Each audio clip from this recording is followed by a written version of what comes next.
Hello everyone, આજે આપણે vlog બનાવ્યો છે રંગોલી માટેનો.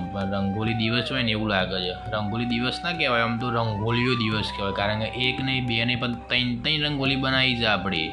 સૌથી પહેલાં કંઈક કામ કરતા હતા આપણે ગણપતિ દાદાને યાદ કરવા પડે, તો સૌથી પહેલાં આપણે રંગોલીમાં પણ ગણપતિ દાદાને યાદ કરીને ગણપતિની રંગોલી બનાવવાની. તો આપણે એક બનાવી દીધી છે, મોટું ચોરસ પિંક કલર લીધો છે. પિંક કલરની થોડું નાખી દઈશું કલર, એટલે એક સારું એવું ચોરસ બની જશે.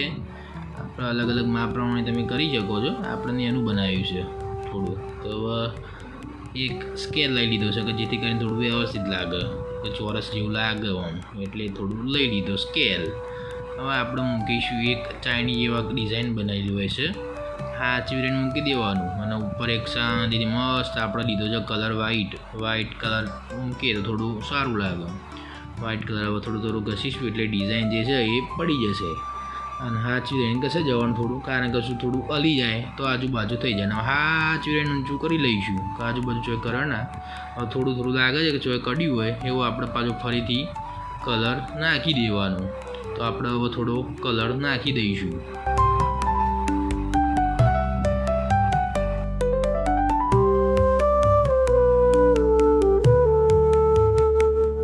તો આપણે લઈ લીધું છે પાછો કંકુ પગલાં પાડવાના છે. તો કંકુ પગલામાં લાલ કલર હોય, પણ આપણે નીચે ઓલરેડી યુઝ કરેલો છે કલર, એટલે આપણે અહીંયા લઈશું ઓરેન્જ. પિંક કલરમાં રેડ કલર દેખાય ના ને, એટલે ઓરેન્જ કલર લીધું છે. અને જોડી વચ્ચે સાથીઓ એપ છે. આ કાગળ નોંધરી થોડી ઓછી મજા આવી છે, પણ સારું એવું લાગે છે. એમાં થોડું આપણે કવર હાથેથી કરી દઈશું વ્યવસ્થિત. ઉપર જુઓ શુભ અને લાભ, એમાં થોડીક ઓછી મજા આવતી હતી કાગળથી, પણ તો એ ધીરે ધીરે સાચવીને બનાવ્યું છે. મસ્ત લાગે છે ડિઝાઇન. શુભ અને લાભ પણ વ્હાઈટ અક્ષરથી લખી દીધું છે. સારું એવું કોમ્બિનેશન લાગે છે. બસ આ જ ફાઇનલ લુક છે. આ ડિઝાઇન આપણે પૂરી. આમાં થોડું એડિટિંગ કરેલું છે આપણે, કે જેથી આજુબાજુ ફૂલને એવું નાખી શકાય, નાખવું હોય તમારે. આપણે નાખ્યું હતું પણ આમાં લીધેલું નહીં. અને હવે અહીંયા આપણી પાસે બીજી રંગોળી માટે જે મેન ગેટ ઉપર બનાવવાની હતી, ત્યાં હવે તોરણ જેવું બનાવવાનું હતું. થોડો નાના ટપકો કરી દીધો હજુ ઓરેન્જ કલરનો. અહીંયા તો કારણ કે બધાને આવતા જતો ફાવના ને, એટલે નાની જ દોરવાની છે. કારણ કે બધા વચ્ચે પગ ઊંચા કરીને જવું પડે, એટલે નોર્મલ જ રાખવી છે આપણે, નાની જેવું તોરણ જેવું લાગે ખાલી એમ. મોટી દોરીએ તો કૂદકા મારીને જવું પડે. આપણે કૂદકા મારી કોઈ નહીં, આપણે મારી શકીએ, પણ થોડી મોટી મન ના હોય ના મારી શકું. જોડે ઓરેન્જ કલર છે, કારણ કે યલો કલર થોડો ઓછો હતો, એટલે એનો યુઝ આપણે ઓછો કરશે, એટલે આપણે ડબલ કલરનું કોમ્બિનેશન રાખીશું. ચાલો ગમે તે ચાલો. હા રે, જેવું આવડે એ દોઢી થઈ જાય પાછી. લીટી આપણે સીધી નહીં આવતી, એટલે આપણે દોઢીને સીધીને બધું હેડ્યું છે. સ્કેલ નથી મોટી, એટલે થોડી દોઢી થઈ જાય છે. ચાલ આપણે બધા ગમે તેવું એવું, આપણે જોતા સ્પેશિયલ કારીગર છીએ, જે આવડે બનાવી છે. આપણે થોડું કોમ્પિટિશનમાં ભાગ લીધો છે કે જીતવાનું છે તે. તો ભાઈ પાછા જલેબી એવું પાડવા આવી ગયા છે નવા કારીગર. જલેબી ધીમે ચાલુ કરી છે જલેબી. પહેલાં ડબ્બીમાં થોડી એર ભરાઈ જાય છે ને, એટલે ઘડીકમાં કલર નીકળતો નહીં. પણ ભાઈ પછી તો ફટાફટ ઢગલા કરી દીધા છે, કે જેથી કરી ફટ જલેબી પડી જ જાય. આ વાદળી કલરની જલેબી છે. નવી વેરાયટી છે ભાઈ, મંગાવી હોય તો ઓર્ડર કરવું પડશે.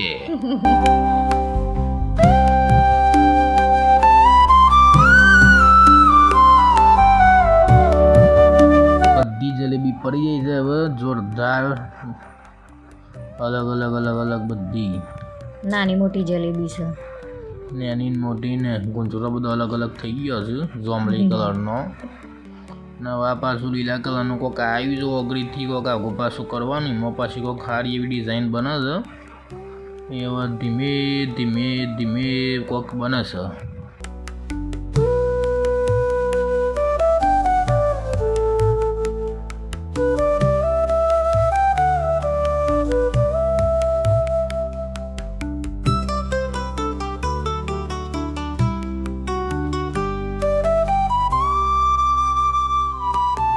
પીળા કલરની ઢગલીઓ કરી દીધી છે હવે પાછી. એમાં થોડું હવે અલગ નોર્મલ આછો કલર પાથરી દેવાનો છે.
તો આ આપણે બીજી રંગોળીનો ફાઇનલ લુક છે.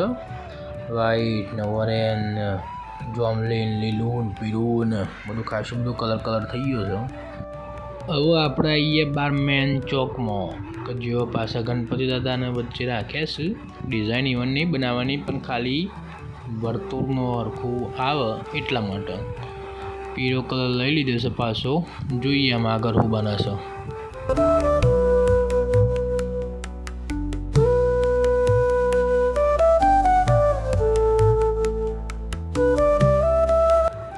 પાછી ચમચી લઈ લીધી છે. ચમચીનો ઉપયોગ ખાવા માટે તો થાય, પણ આ બધું કોમ માટે થાય છે ભાઈ. મને બધી આજે ખબર પડી છે. આ સિંગલ સાઇડ જ લાગે છે પાછું.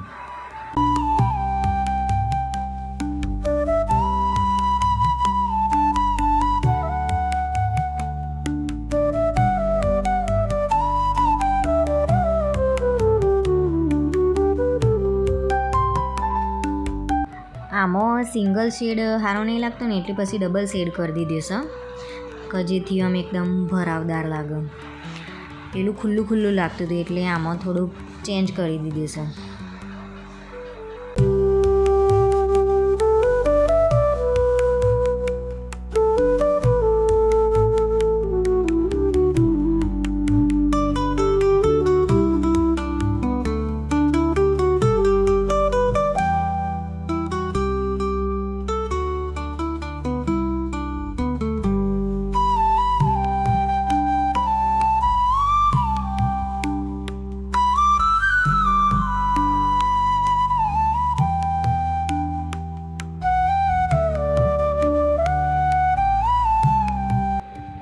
હવે આમાં રેડ કલરના ફૂલ બનાવવાના છે, અને એમાં બી વચ્ચે જગ્યા ના દેખાય એના માટે ફરીથી થોડોક આછો રેડ કલર નાખી દીધો.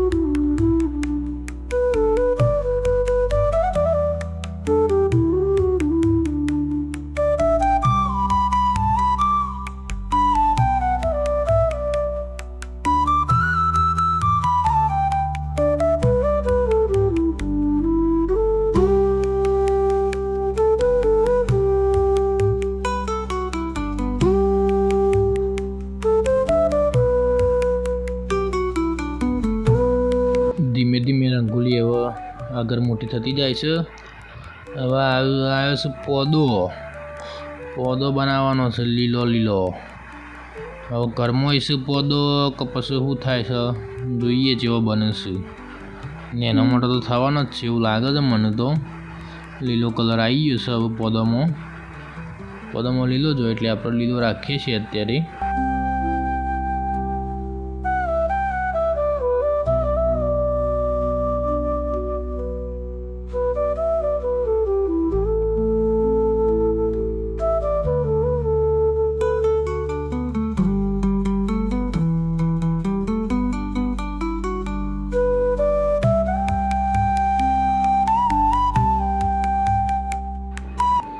પોદોમાં પાછો જાડો સેટ કરી દીધો છે, લાગે થોડું પોદો જેવું છે એવું.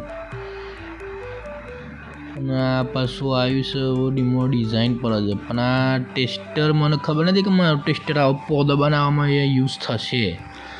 એક નવીની વાત છે મારા માટે.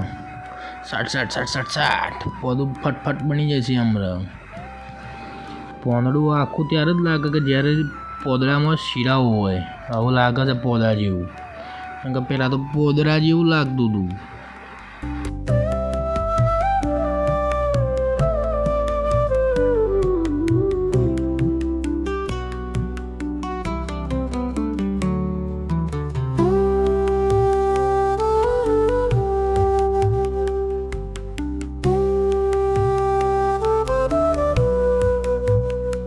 લીલા પોદા ઉપર પાછું ઓરેન્જ પોદું આવતું હોય એવું લાગે છે મને. પેલું આવે ને માટલા ઉપર માટલું, આ પોદા ઉપર પોદું.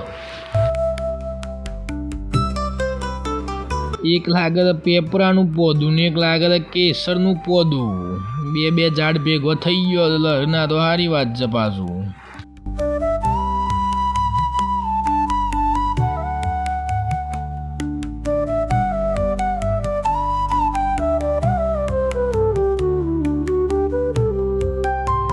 પેપરાનું કેસરનું ને બધું ભેગો થઈને પોદો થઈને હવે ફાઇનલ લુક આપણે આવી ગયો છે ભાઈ. દીવાન બીવા ગોઠવાઈ ગયા.